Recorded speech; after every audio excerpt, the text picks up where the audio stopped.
Hey guys, আসসালামু আলাইকুম। সকাল সকাল বের হয়ে গেলাম। সকাল সকাল এখানে এসে দেখি আমাদের পাশে এই পুষ্কুনিটা ডুবে ওইদিকে পানি উঠে গেছে। এই যে দেখেন কত পানি এখানে উঠে গেছে।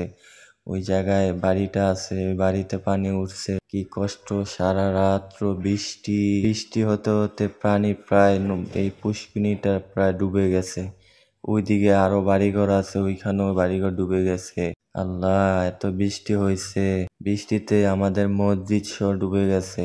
আমাদের এখানে সারা দিন বৃষ্টি হয়েছে, কিচ্ছু করার নাই। আল্লাহ তাআলা এতদিন গরম দিছে, এখন বৃষ্টি দিতেছে। আলহামদুলিল্লাহ। আল্লাহ তাআলা এত বৃষ্টি যে তার না দেয়, আমাদের জন্য কল্যাণময় বৃষ্টি দান করুক। এখান দিয়া সব ডুবে গেছে, জানি না আরো কত জায়গাতে এরকম এই বৃষ্টি হয়েছে। এই যে দেখেন এখানে মেশিন লাগাইছে এই পানি কমানোর জন্য। এখানে অনেক বাড়িঘর আছে, এখানে একটা গার্মেন্টস আছে, গার্মেন্টসের ভিতরেও পানি উঠে গেছে। দেখেন কি অবস্থা! এটা আমাদের মসজিদ, এখানে আমরা নামাজ পড়ি। এখানে পানি উঠে গেছে, আমরা নামাজ ঠিক মতো পড়তে পারি না।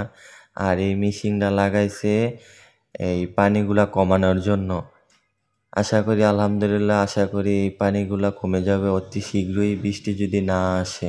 আর আমাদের ছাদ থেকে এত সুন্দর দৃশ্যটা আমার খুব ভালো লাগলো, তাই এটাও একটু ভিডিও করে নিলাম। এত সুন্দর দৃশ্য আমার কাছে খুব ভালো লাগলো। মেঘলা আকাশ, অনেক সুন্দর বাতাস, কি বলবো, মাশাআল্লাহ, অনেক সুন্দর এই আকাশটা, তাই একটু ভিডিও করে নিলাম। তো যে যেখানে আছেন অবশ্যই ঘরের ভিতরেই থাকবেন। ঘরের ভিতরে থেকে ভুনা খিচুড়ি, গরুর গোশ এগুলা রান্না করে খেতে অনেক ভালো লাগে। পারলে সবাই ঘরের ভিতরে বসে বসে রান্না করে খাবেন আর মজা নেবেন। বৃষ্টির উপভোগ করবেন সবাই।